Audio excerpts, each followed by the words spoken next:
Još 5 dana je do trećeg Quattro River relija u Karlovačkoj županiji. Naslov dolazi braniti i lanjski pobjednik Nikolaj Grijazin. Not easy, it's proper fights. Vozače čeka 12 kratkih, ali tehnički dosta zahtjevnih brzinskih ispita, koji su ukupno dugi 91,08 km.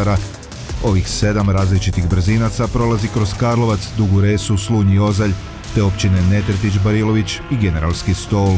Imamo prvi brzinski ispit koji se zove Korana i to je baš pravi gradski brzinac. A nakon Korane natjecatelji odlaze na brzinac Tunčica koja se vozi od mjesta Kukača do Donjeg Primišlja. Kada njega odrade idu na područje grada Slunja gdje voze treći brzinski ispit u subotu, Slunjčicu, i nakon toga odrade regrouping u Slunju i odvoze istu Slunjčicu i vraćaju se prema Karlovcu. No u tom povratku prema Karlovcu rade Tunčicu u kontrasmjeru. Malo da zabiberimo, znači od Donjeg Primišlja prema mjestu Kukača.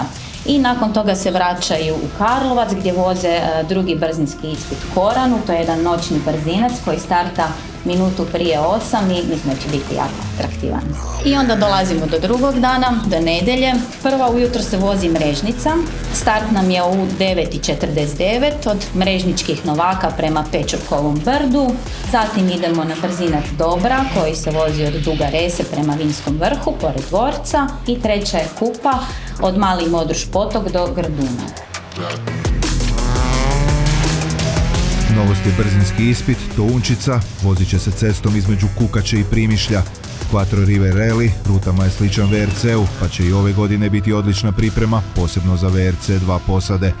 Prijave za utrku su otvorene do 27. ožujka. Also after these jumps, I definitely need a massage because I take some big jumps, so I need to recover.